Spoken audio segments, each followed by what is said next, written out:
Há um tipo de silêncio que se instala depois que alguém vai embora. Não é a ausência de som.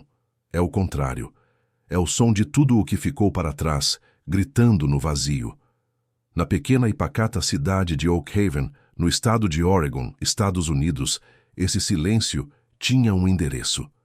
Residia na casa de número 42, na rua Maple Creek, onde cada tábua do assoalho parecia ter memorizado o peso de passos que nunca mais seriam dados.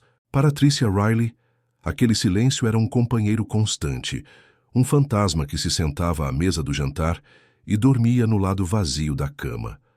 Fazia 7 anos que seu marido, Daniel Riley, um homem comum com um sorriso fácil e um amor por caminhadas matinais, saiu para correr e simplesmente evaporou. A polícia o procurou. Voluntários vasculharam as florestas densas que cercavam Oak Haven. Cães farejadores perderam o rastro a poucos metros de um túnel de pedestres que cortava a colina sob a rodovia. Um lugar que as crianças locais evitavam, chamando-o de a Boca do Escuro. Daniel foi declarado legalmente morto há 2 anos, mas para Tricia ele apenas continuava desaparecido. Uma ferida que nunca fechava, porque não havia um corpo para enterrar, não havia um ponto final. Apenas uma interrogação que pairava sobre a casa como uma névoa fria. Agora grávida de 7 meses do homem que tentava ajudá-la a reconstruir a vida, o detetive Mark Foster, Tricia finalmente tomava a decisão que adiara por anos, encaixotar o passado de Daniel. Era um ritual doloroso, um exorcismo particular. Cada objeto era uma relíquia de uma vida interrompida, suas camisas ainda penduradas no armário, com o cheiro fraco e familiar dele, seus livros na mesa de cabeceira com um marcador na página que ele nunca terminaria de ler. Era nesse processo, numa tarde chuvosa de outono, que a quietude da casa começou a mudar. Não era mais apenas o silêncio do luto, era algo atento. Tricia estava no escritório de Daniel, dobrando um de seus velhos suéteres quando ouviu um arrastar suave vindo do corredor. Ela parou, o coração batendo um pouco mais rápido contra as costelas. Mark, ela chamou, mas sabia que ele estava no trabalho. O som cessou. Provavelmente o vento, ela pensou, a casa antiga se acomodando. Mas então, um frio inexplicável desceu sobre o pequeno cômodo. Um frio que arrepiava a pele e fazia sua respiração se condensar no ar. Ela olhou para a porta entreaberta, esperando ver algo, qualquer coisa. Mas havia apenas o corredor escuro e silencioso. A sensação durou apenas um instante e depois se foi, deixando para trás uma impressão oleosa de estranheza. Naquela noite, o sono não veio fácil. Tricia se revirava na cama, a presença do bebê em seu ventre, um lembrete constante de um futuro que tentava desesperadamente se firmar sobre as ruínas do passado. Pela janela, ela via a entrada escura do túnel do outro lado da rua, parcialmente escondida pela vegetação. Uma cicatriz na paisagem. Foi quando ela viu um movimento ali, uma figura alta e magra, parada na escuridão da boca do túnel, quase indistinguível das sombras. Ela se sentou na cama, os olhos fixos na forma. Não era possível ver detalhes, apenas um contorno humano. Um vizinho passeando com o cachorro tarde da noite. Um adolescente? Mas a figura estava imóvel, como uma estátua, e parecia olhar diretamente para a sua janela. Um calafrio percorreu sua espinha, um medo primitivo que ela não sentia há anos. Ela piscou, e quando abriu os olhos novamente, não havia mais ninguém lá. A entrada do túnel estava vazia, engolida pela noite. Tricia tentou dizer a si mesma que era o cansaço, a gravidez, o estresse de mexer nas coisas de Daniel. Mas no fundo de sua alma, uma semente de pavor começou a germinar. Aquele não era o silêncio da ausência. Era o silêncio de algo que espera. Algo que depois de 7 longos anos parecia finalmente ter notado que estava sendo observado de volta. A casa não estava apenas vazia. Estava à espreita. E a sensação crescente era de que o desaparecimento de Daniel não tinha sido um fim, mas o terrível começo de outra coisa. O medo, quando se instala pela primeira vez, é uma coisa tímida. Ele se esconde nos cantos da mente, disfarçado de cansaço, de estresse, de imaginação fértil. Na manhã seguinte, Tricia Riley tentou varrer a imagem da noite anterior para debaixo do tapete de sua lógica. Era a gravidez, os hormônios. Era a dor de remexer nas feridas antigas, mas o sentimento de estar sendo observada não a abandonou. Era como um zumbido baixo, constante, no fundo de sua audição. Foi nesse clima de negação frágil que sua irmã mais nova, Kelly, chegou. Kelly era o oposto de Tricia, impulsiva, nômade, com uma alma inquieta que a levara a percorrer o país em busca de algo que nem ela sabia nomear. Havia retornado a Oak Haven sem um tostão no bolso e com um histórico recente de problemas que ela preferia não detalhar, buscando refúgio na casa que um dia também fora seu lar. Ao entrar, ela sentiu a atmosfera pesada da casa. Este lugar ainda cheira a ele, Kelly disse suavemente, não como uma acusação, mas como uma constatação melancólica, enquanto abraçava a irmã. A presença de Kelly, embora caótica, trouxe um sopro de vida à quietude da casa, mas também trouxe uma nova perspectiva, uma que não estava velada por 7 anos de luto e esperança resignada. Na primeira noite de Kelly ali, enquanto Tricia dormia um sono pesado e exausto, algo aconteceu. Kelly acordou no meio da madrugada com sede. Ao caminhar pelo corredor escuro, passando pelo escritório de Daniel, ela ouviu um som inconfundível, o clique suave de um mouse de computador. Ela parou, o coração disparando. A porta do escritório estava entreaberta e uma luz fraca e azulada emanava da tela do velho computador de Daniel, que Tricia não ligava há anos. Kelly espiou pela fresta.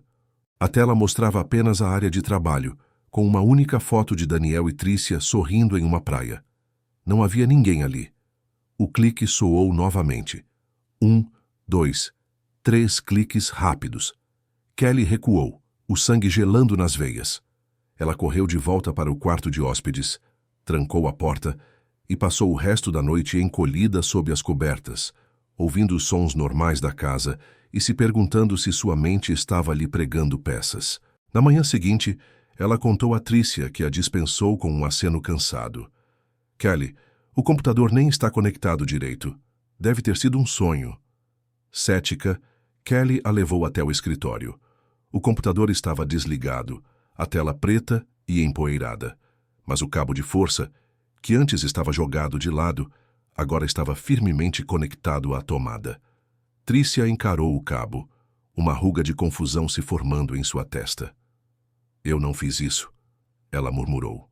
Deve ter sido você, talvez tenha esbarrado sem perceber.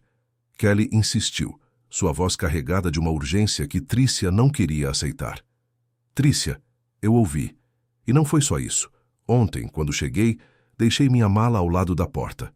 Hoje de manhã ela estava no meio do corredor, como se alguém a tivesse arrastado. Tricia suspirou, passando a mão pela barriga protetoramente. Esta casa é velha, Kelly. As coisas rangem, o assoalho cede. Você não está acostumada. E está procurando por fantasmas onde não existem. A discussão foi interrompida pela chegada do detetive Foster, o noivo de Tricia. Mark era um homem pragmático, com os pés fincados na realidade. Ele ouviu o relato de Kelly com uma paciência profissional, mas seu olhar dizia tudo. Histeria. Provavelmente um curto-circuito no computador. E a mala... Bem, talvez um de nós a tenha movido e não se lembra. Ele concluiu, dando um beijo na testa de Tricia. Para ele o caso estava encerrado, mas para Kelly estava apenas começando. Ela se sentia como a única pessoa sã em um hospício onde todos fingiam normalidade. Naquela tarde, enquanto Tricia descansava, Kelly decidiu dar uma volta. Precisava de ar. Seus pés a levaram quase que por instinto para o outro lado da rua, em direção ao túnel. A entrada era um arco de concreto sombrio, coberto de era e pichações desbotadas. Um ar frio e úmido emanava de seu interior. Ela hesitou, mas a curiosidade ou talvez uma força invisível a impeliu para dentro. O som de seus passos ecoava nas paredes curvas. O túnel era mais longo do que parecia. No meio do caminho, onde a luz de ambas as extremidades mal chegava, ela viu algo no chão. Agachou-se e pegou. Era um pequeno objeto de metal, sujo de terra. Um chaveiro. Ela o limpou na calça e seu coração parou. Era o chaveiro de Daniel. Um pequeno peixe de metal que ele ganhara em uma pescaria anos atrás. Tricia o procurara por toda parte após o desaparecimento. Estava ali, no meio daquele túnel escuro, como se tivesse sido deixado para ser encontrado. E enquanto Kelly o segurava, um sussurro pareceu serpentear pelo túnel. Um som que não era o vento, mas que soava quase como uma palavra. Uma palavra que ela não conseguiu entender. O medo, antes uma suspeita, agora tomava uma forma sólida e gelada em sua mão. Ela não estava imaginando coisas. Algo estava terrivelmente errado naquele lugar. E a sensação avassaladora era de que, ao pegar aquele chaveiro, ela tinha acabado de aceitar um convite para um jogo cujas regras ela não conhecia. Kelly segurava o chaveiro de peixe com os dedos trêmulos, a superfície metálica gelada contra sua pele. O metal estava gasto, mas inconfundível. Era dele. Era de Daniel. Ela correu para fora do túnel, de volta para a luz do dia, o coração martelando contra as costelas. Precisava mostrar a Tricia, isso era real, isso era uma prova. Ao entrar em casa, encontrou a irmã na sala, dobrando um pequeno cobertor de bebê. A tranquilidade da cena contrastava violentamente com o pânico que borbulhava dentro de Kelly. Ela abriu a mão, revelando o objeto. Tricia olhou, e seu rosto perdeu a cor. Ela largou o cobertor e pegou o chaveiro, virando-o entre os dedos, como se fosse uma relíquia sagrada e profana ao mesmo tempo. Seus olhos se encheram de lágrimas. Não eram lágrimas de alegria, mas de um pavor profundo e renovado. Por 7 anos, ela havia se agarrado à esperança de que Daniel pudesse estar em algum lugar, vivo, com amnésia, qualquer explicação que não fosse a pior. Mas encontrar aquele pequeno pedaço de sua vida ali, tão perto de casa, no exato lugar onde os cães perderam seu rastro, parecia um veredito sombrio. A descoberta do chaveiro quebrou a fina camada de negação que protegia a casa. Tricia, agora incapaz de ignorar o peso da realidade, concordou em deixar Kelly investigar. A primeira parada foi a Biblioteca Pública de Oak Haven, um prédio antigo com cheiro de poeira e papel.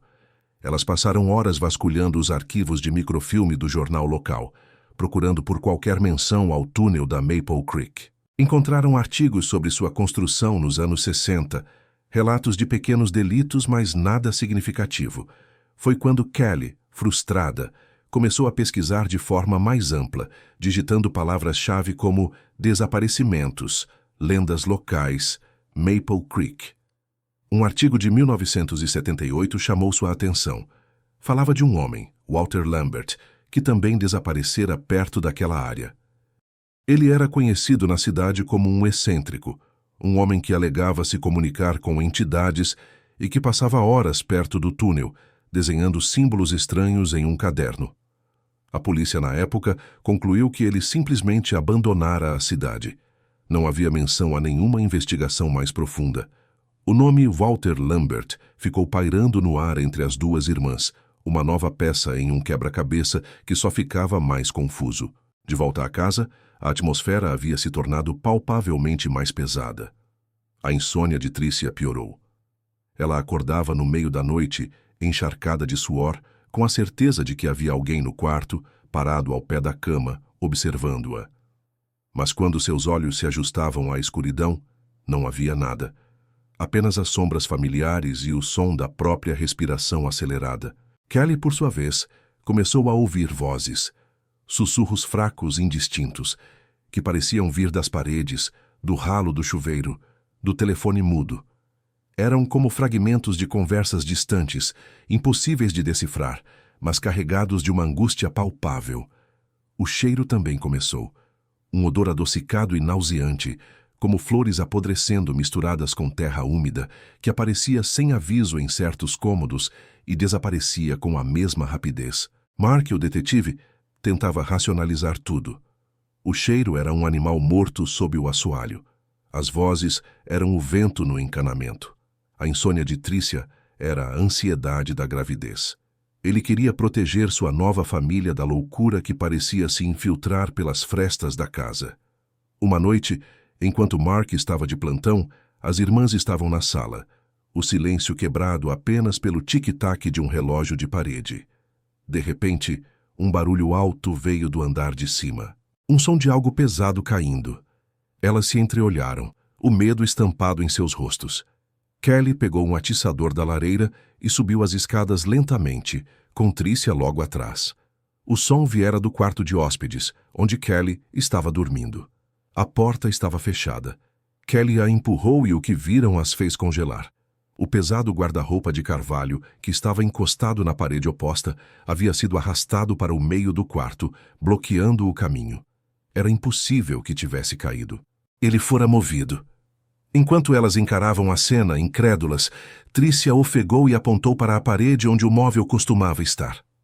A parede não era lisa. O papel de parede antigo estava rasgado, e por baixo, na superfície de gesso, alguém havia arranhado dezenas de símbolos. Eram desenhos estranhos, circulares, interligados por linhas, quase como um mapa celestial distorcido. E no centro de tudo, repetido várias vezes, um único símbolo se destacava, um pequeno peixe, idêntico ao do chaveiro de Daniel. Foi então que Kelly se lembrou de algo, uma memória de infância, há muito esquecida. Ela e Tricia brincando no quintal, e a vizinha idosa, a senhora Gable, que morava ali antes delas, gritando para que ficassem longe do túnel. "Não troquem nada com ele", a velha senhora gritava, o rosto contorcido de pavor. "Não deem nada a ele e não peguem nada que ele oferecer." Na época elas riram, achando que era apenas a divagação de uma mulher senil. Mas agora, com os símbolos na parede e o chaveiro de Daniel no bolso, a lembrança assumiu um significado aterrorizante. Elas haviam encontrado algo, mas a descoberta não trouxe clareza. Apenas a certeza de que o desaparecimento de Daniel não fora um acidente. Fora uma troca. E algo, ou alguém, ainda esperava do outro lado do túnel, paciente, para cobrar o resto da dívida. A descoberta dos símbolos na parede mudou tudo. O medo deixou de ser uma suspeita sussurrada e passou a ser uma certeza gravada no gesso da casa. Mark, ao chegar e ver a cena, finalmente perdeu sua compostura cética. Arrastar um guarda-roupa de carvalho não era obra do vento ou de um assoalho que cede. Pela primeira vez ele não tinha uma explicação lógica. A expressão em seu rosto era uma mistura de confusão policial e um medo cru. O medo de um homem que percebe que as paredes que deveriam proteger sua família podem ser a própria fonte do perigo. Ele fotografou os símbolos, prometendo verificar se havia alguma ligação com gangues locais ou cultos conhecidos. Uma última tentativa desesperada de ancorar o mistério no mundo real e tangível que ele entendia.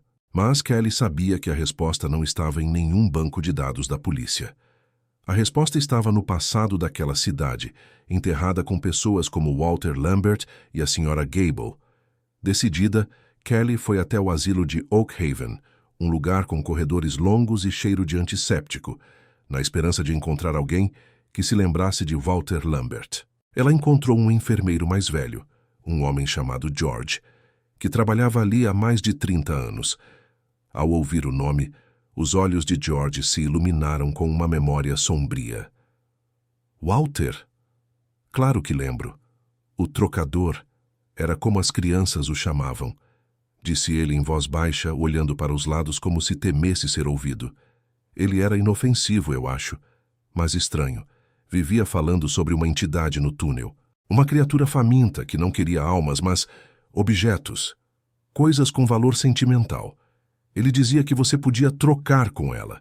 Se você perdesse algo, podia ir até o túnel e deixar uma oferenda, algo seu.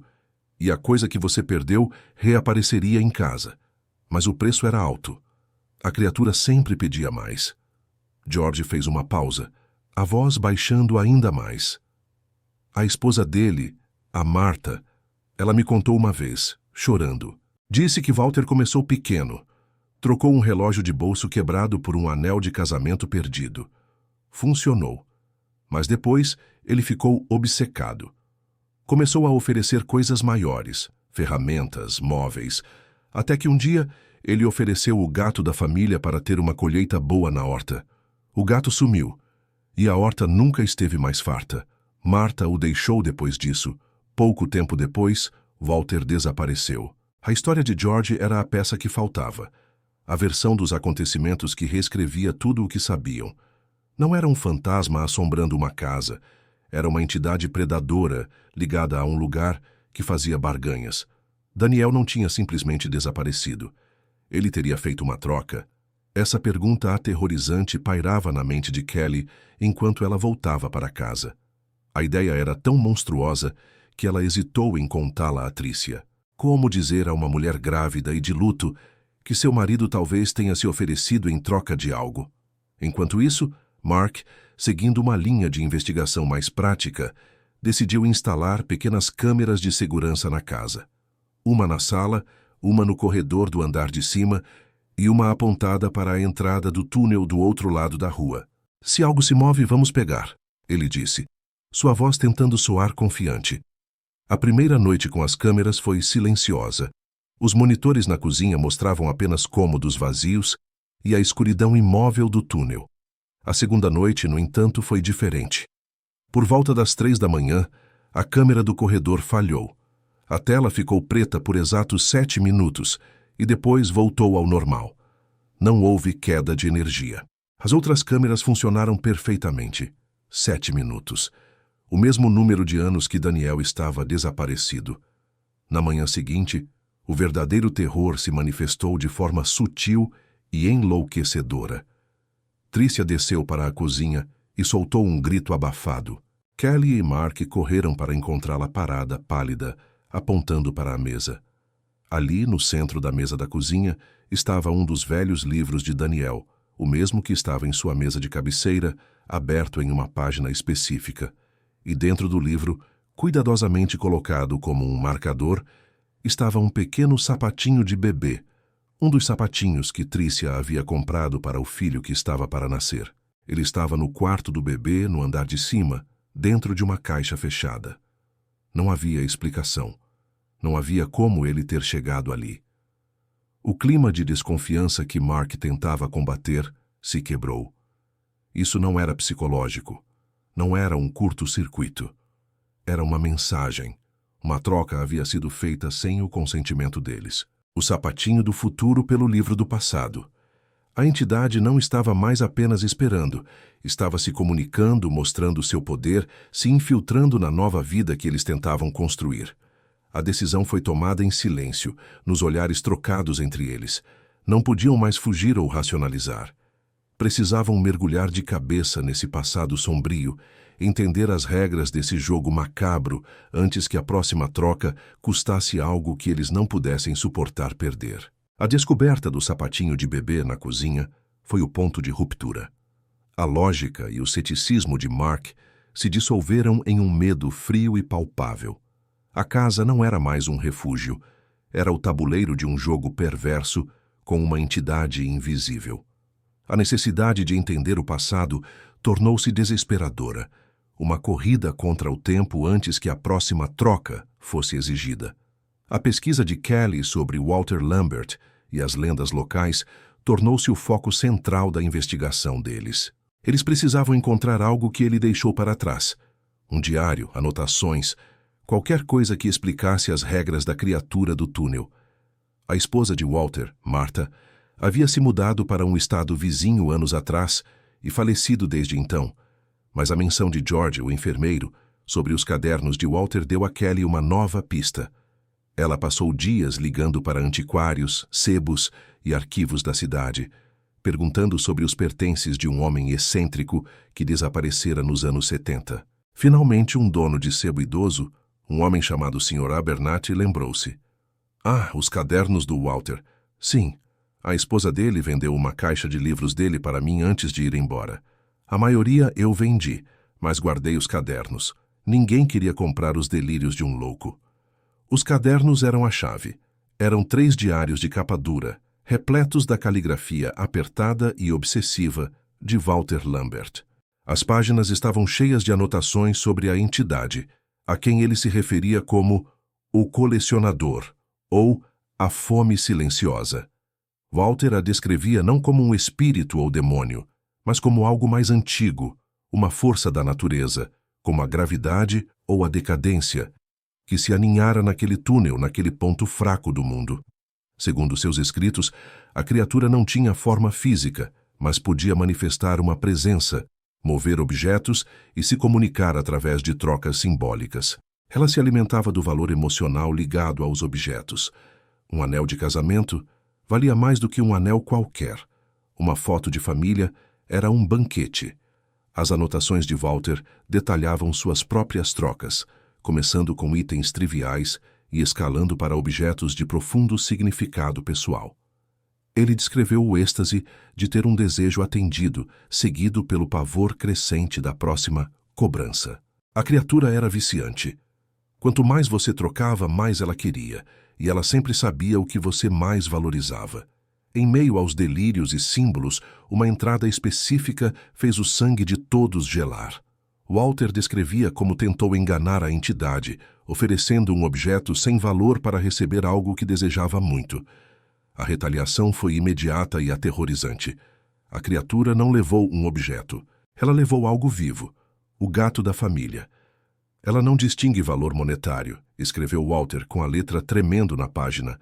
Ela distingue apenas o peso no coração. E ela sabe quando você está mentindo. Ela sempre sabe. Foi então que Tricia, lendo por cima do ombro de Kelly, começou a chorar silenciosamente. Ela se lembrou de algo. Uma semana antes do desaparecimento de Daniel, eles tiveram uma briga feia. Ele havia perdido o emprego e estava deprimido, sentindo-se um fracasso. Ela, em um momento de raiva e frustração, disse algo terrível. Disse que às vezes desejava que ele simplesmente desaparecesse para que ela pudesse recomeçar. A culpa daquelas palavras a assombrava há 7 anos. E agora, uma nova e horrível possibilidade se apresentava. E se Daniel, em seu desespero, tivesse ouvido as lendas locais sobre o túnel? E se ele tivesse ido até lá, não para se oferecer, mas para fazer uma troca? Oferecer algo de si mesmo, talvez um objeto de imenso valor pessoal, em troca de uma nova oportunidade, um novo emprego, uma forma de consertar as coisas. E se a criatura, sentindo seu desespero, tivesse cobrado o preço mais alto? A figura do Sr. Abernathy, o dono do sebo, tornou-se crucial. Ele não era apenas um vendedor de livros. Ele era um guardião relutante da história sombria de Oakhaven. Ao ser pressionado por Kelly, ele admitiu saber mais do que dizia. Ele se lembrava de Walter e de outros excêntricos ao longo dos anos que eram atraídos pelo túnel. Ele os via como homens tristes e desesperados, brincando com forças que não entendiam. Ele entregou a Kelly uma pequena caixa de madeira que viera com os pertences de Walter. Dentro, havia objetos estranhos. Um dente de leite, um botão de um casaco, uma mecha de cabelo amarrada com uma fita e um pequeno crucifixo de madeira com a parte inferior visivelmente queimada, como se tivesse sido pressionada contra algo incandescente. Cada objeto cotidiano agora parecia sinistro, uma relíquia de uma barganha terrível. O crucifixo queimado, em particular, parecia um aviso, um símbolo de fé que fora derrotado, profanado pela entidade do túnel. O passado não estava apenas conectado ao presente, ele era o presente. A história de Walter Lambert não era um conto de advertência, era um manual de instruções para o horror que eles estavam vivendo, e a revelação final estava ali, na última página do último diário de Walter, em uma frase rabiscada apressadamente. Ela não está só no túnel. Uma vez que você troca, ela tem um caminho para dentro da sua casa. Ela se prende às coisas que você ama. A frase de Walter Lambert ecoou na casa como uma sentença. Ela tem um caminho para dentro da sua casa. A entidade não estava mais confinada ao túnel. A casa dos Riley havia se tornado uma extensão de seu domínio, um ninho que ela construía com o medo e as memórias de seus habitantes. A paranoia se instalou de forma sufocante.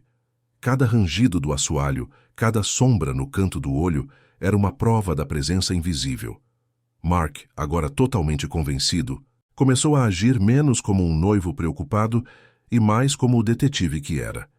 Se a criatura se prendia a objetos, eles precisavam encontrar o portal principal, O primeiro item que Daniel poderia ter oferecido, a âncora que aprendia aquela casa. Eles começaram a vasculhar o lugar, não mais para encaixotar o passado, mas para interrogá-lo. Cada objeto de Daniel era examinado, tocado, como se esperassem que ele confessasse seu papel na tragédia. As roupas, os livros, as fotografias, tudo parecia contaminado. Foi Trícia quem encontrou. A busca a levou ao porão, um lugar que ela evitava há anos. Era o domínio de Daniel, onde ele guardava suas ferramentas de marcenaria e projetos inacabados.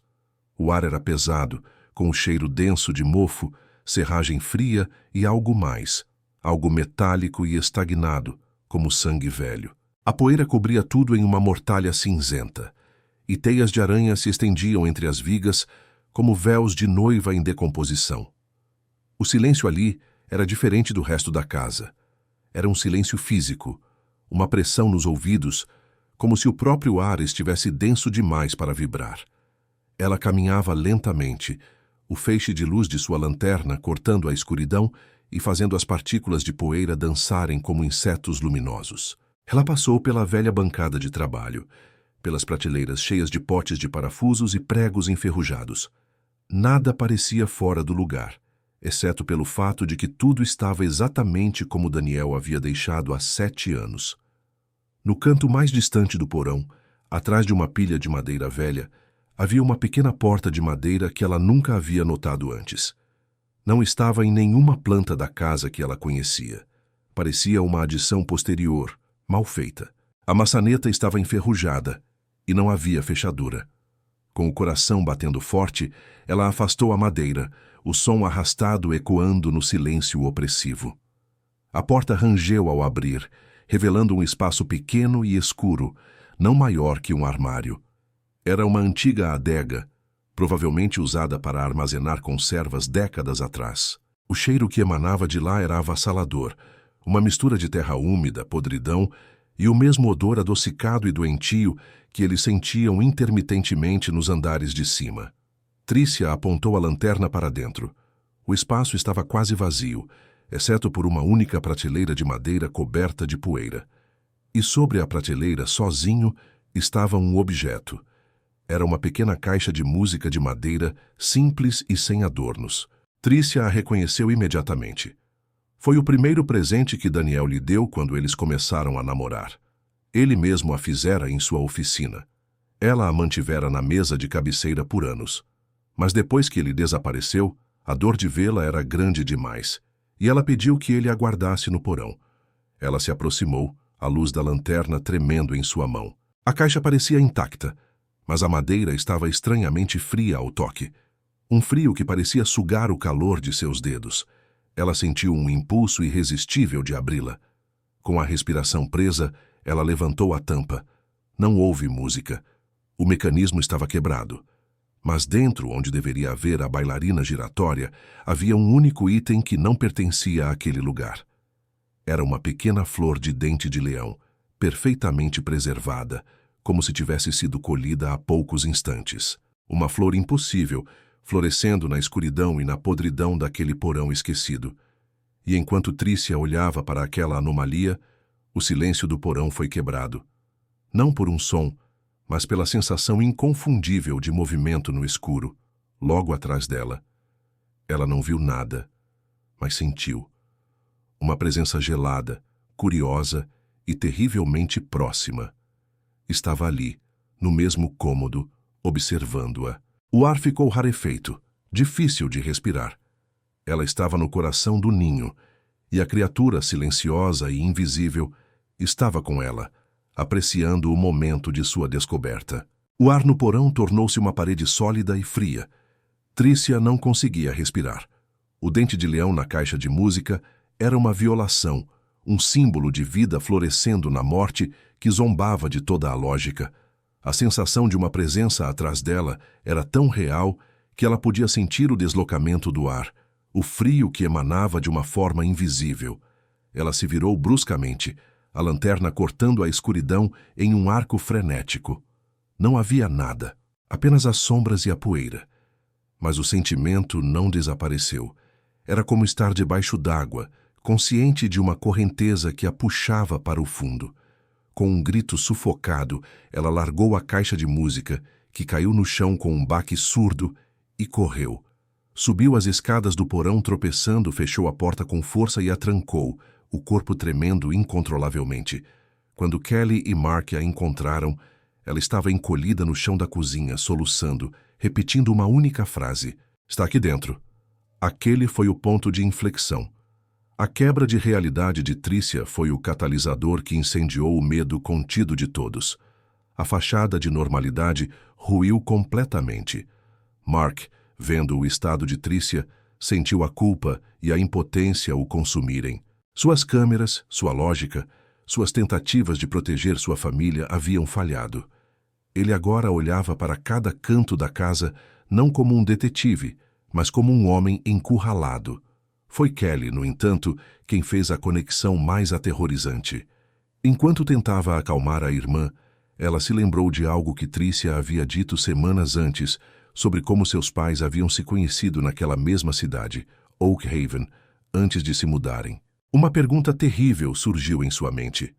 Ela ligou para a mãe, a voz tensa, e perguntou sobre a história da família na cidade.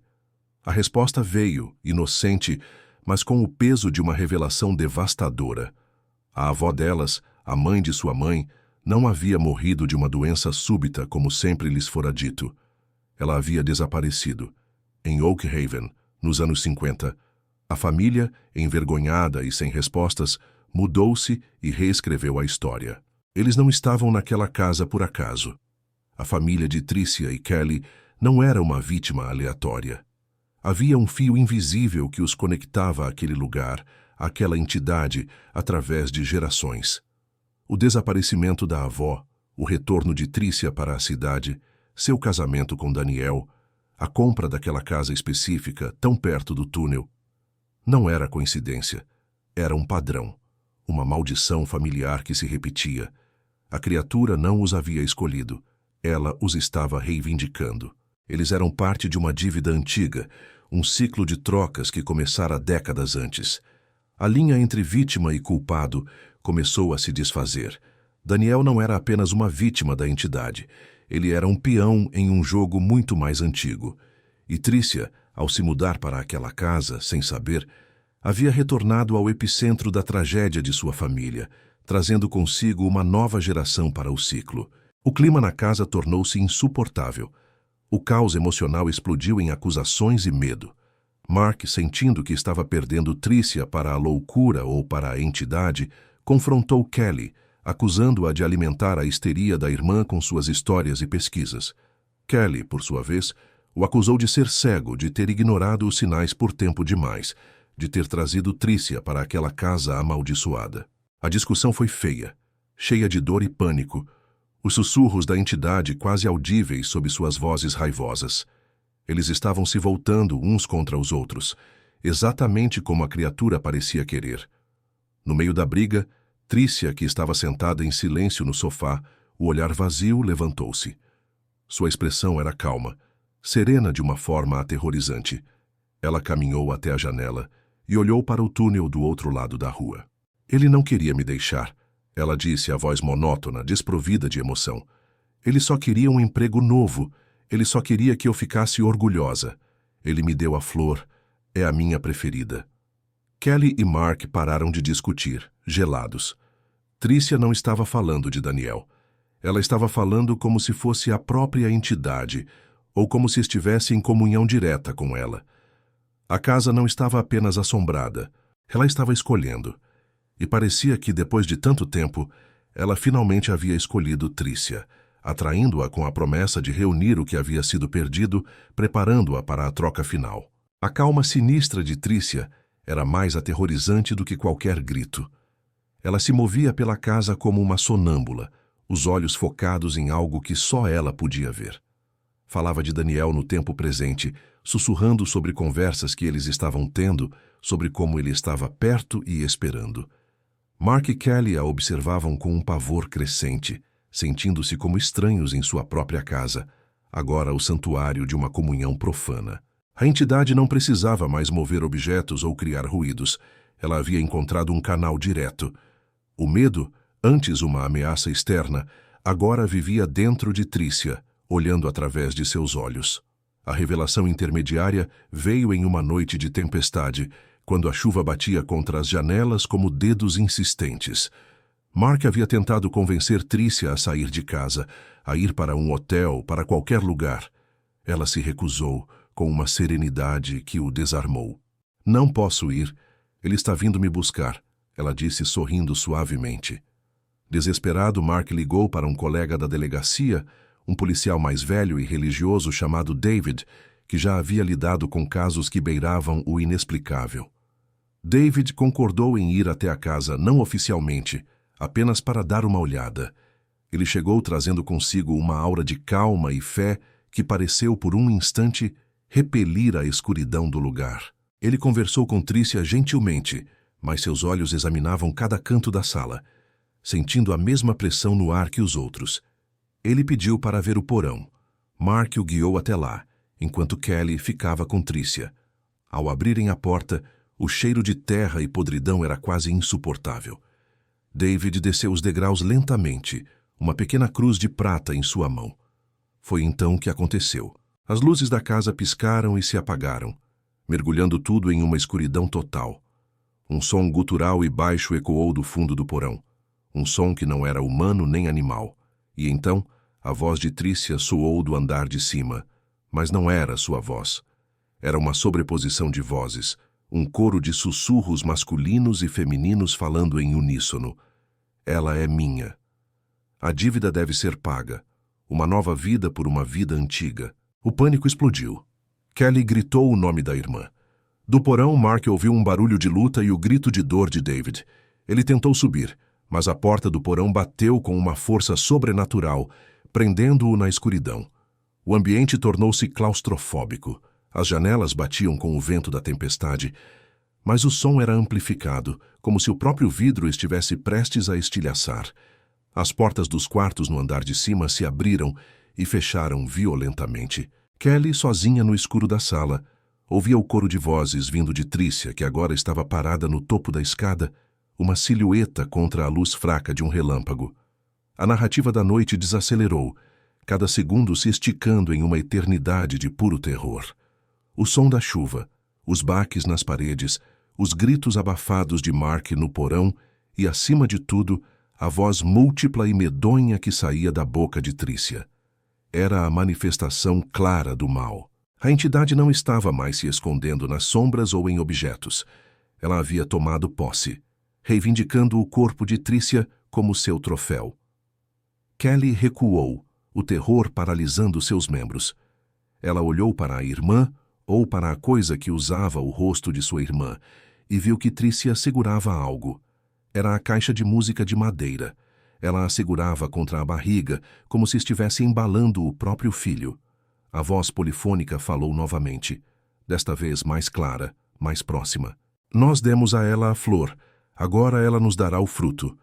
Kelly entendeu a terrível barganha que estava sendo proposta, o bebê. A criatura queria o bebê em troca de Daniel, a nova vida pela antiga. O desespero deu lugar a uma fúria protetora. Não! Kelly gritou, a voz quebrando. Você não vai levá-lo. No momento em que ela gritou, um silêncio súbito caiu sobre a casa. A tempestade lá fora pareceu parar. As portas pararam de bater. E no silêncio absoluto, um novo som começou. Lento, deliberado. Passos. Passos pesados descendo o corredor do andar de cima, em direção à escada onde Trícia estava. Não eram os passos de Trícia. Eram os passos de algo grande, algo que se arrastava. Uma sombra se projetou na parede atrás de Trícia. Uma forma distorcida e antinatural, alta e fina, com membros longos demais. A aproximação física do mal estava acontecendo. A criatura, atraída pela possessão e pelo conflito, estava finalmente se revelando, subindo de seu covil no túnel para coletar sua dívida pessoalmente. A sombra parou na porta do quarto, uma silhueta escura e imóvel na escuridão. A sombra na porta do quarto era uma mancha de escuridão mais profunda, uma ausência de luz que parecia sugar o ar ao redor. Não tinha traços definidos, mas sua forma era inconfundivelmente a de uma figura alta e esguia. a mesma que Trícia vira na boca do túnel. O silêncio foi quebrado pelo som da porta do porão se estilhaçando.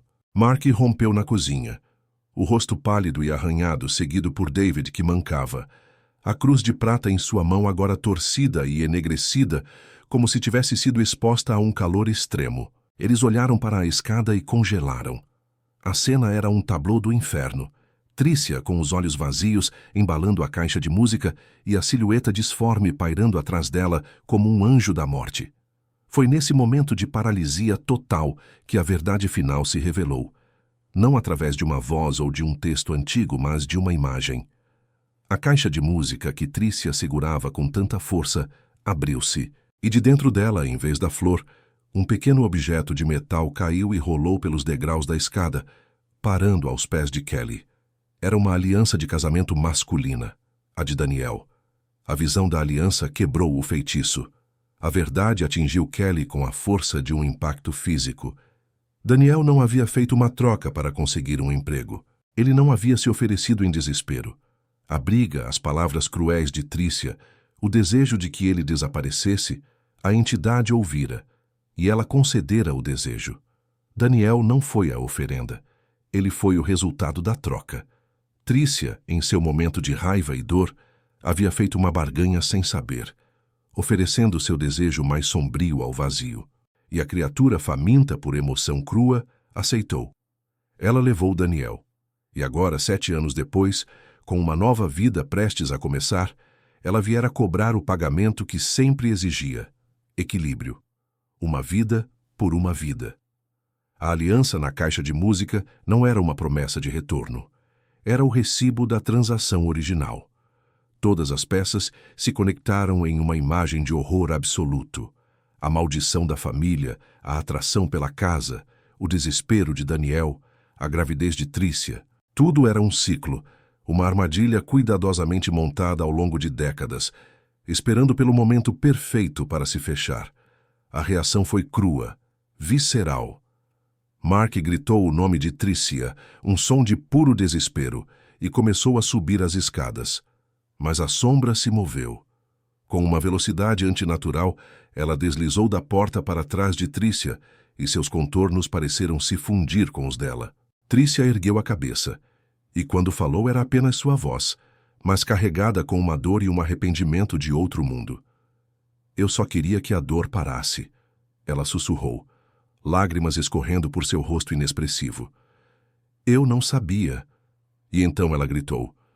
Não um grito de medo, mas um grito de agonia, como se sua alma estivesse sendo arrancada. O corpo dela se arqueou para trás, e uma luz pálida e doentia emanou da caixa de música, projetando sombras dançantes e monstruosas por toda a sala. O mal não estava mais apenas na casa, estava se fundindo com a família, reivindicando Trícia e seu filho como parte de si mesmo. David, o policial, ergueu a cruz danificada. Em nome de Deus, eu te ordeno, solte-a, ele gritou, a voz tremendo, mas cheia de convicção. A figura sombria atrás de Trícia pareceu recuar por um instante com a menção do nome sagrado, e a luz da caixa de música vacilou. Naquele breve momento de hesitação, Kelly agiu. Impulsionada por um instinto primitivo de proteger sua irmã e seu sobrinho não nascido, ela correu escada acima, ignorando os gritos de Mark. Ela não tentou pegar Trícia. Ela não tentou lutar contra a sombra. Ela agarrou a caixa de música. No instante em que seus dedos tocaram a madeira fria, uma onda de gelo percorreu seu braço e imagens inundaram sua mente. O rosto de sua avó, jovem e assustada. Walter Lambert, desenhando símbolos no chão do túnel. Daniel, parado na entrada escura, o rosto uma máscara de confusão e terror antes de ser engolido pelas sombras. Ela viu o ciclo, a fome da criatura, a dor que ela deixava para trás. Com toda a força que tinha, ela arrancou a caixa das mãos de Trícia e a atirou com violência contra a parede oposta. A caixa se estilhaçou em 1000 pedaços. A melodia, silenciosa por anos, tocou uma única nota desafinada e distorcida antes de morrer para sempre. A luz se apagou. A sombra gritou, um som que rasgou o ar, e se dissipou como fumaça. Trícia desabou nos braços de Mark, inconsciente. O clímax foi brutal, repentino, mas não trouxe alívio.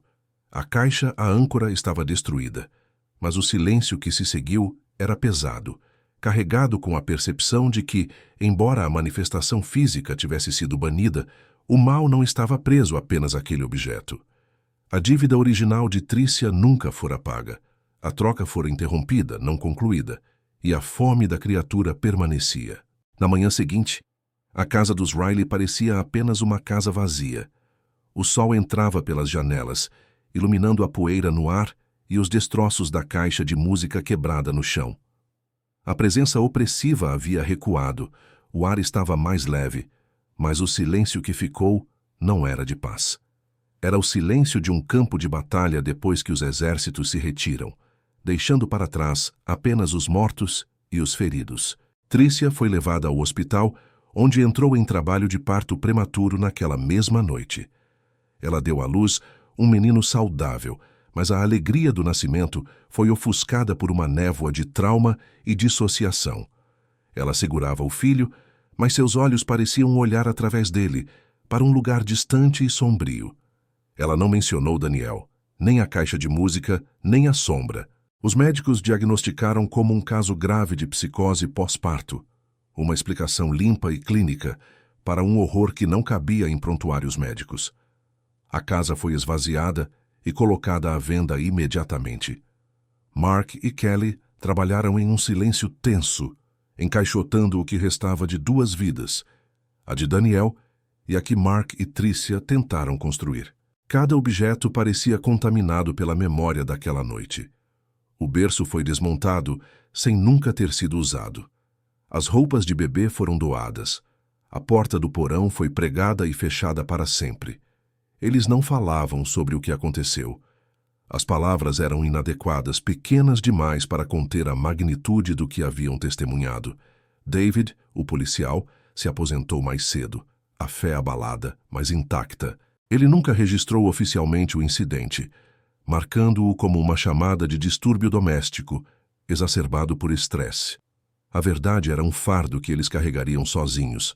Tricia nunca mais voltou para Oak Haven.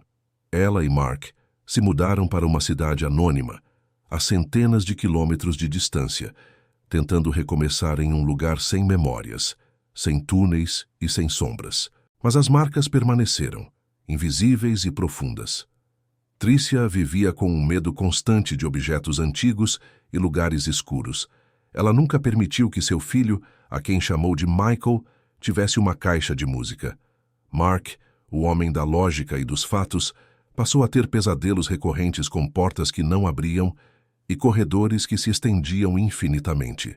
Eles viviam como sobreviventes, assombrados não por um fantasma, mas pela frágil barreira que separa o nosso mundo de fomes antigas e silenciosas. Kelly foi a única que permaneceu em Oak Haven por um tempo suficiente para ver a casa ser vendida para uma nova família, uma que não conhecia sua história. Ela os observava de longe, com o coração apertado, vendo as crianças brincarem no mesmo gramado onde a sombra um dia se projetou. A casa permaneceu quieta. O ciclo parecia quebrado, mas Kelly sabia que a entidade não fora destruída, apenas repelida. Ela ainda estava lá no túnel, paciente. A fome nunca acaba. Ela apenas espera. Anos mais tarde, a casa seria vendida novamente, e depois de novo. Tornou-se um lugar de passagem, onde as famílias nunca ficavam por muito tempo, sempre partindo por razões vagas. Um sentimento de tristeza, uma sensação de desconforto, a impressão de nunca estarem verdadeiramente sozinhas. A história se diluiu em um boato, uma lenda local sobre uma casa melancólica. E assim, a casa de número 42 na rua Maple Creek permanece esquecida pelo tempo, mas não pelo que a habita. Às vezes, em noites quietas, quem passa pela rua ainda jura ver uma luz fraca na janela do andar de cima, ou ouvir o som fantasma de uma única nota desafinada de uma caixa de música. E na boca escura do túnel do outro lado da rua, o ar permanece frio, carregado com a memória de uma dívida que nunca foi paga, e com a promessa silenciosa de que toda troca, um dia, deve ser concluída. O silêncio em Oak Haven não é de ausência. É o som de algo que espera, e sempre esperará.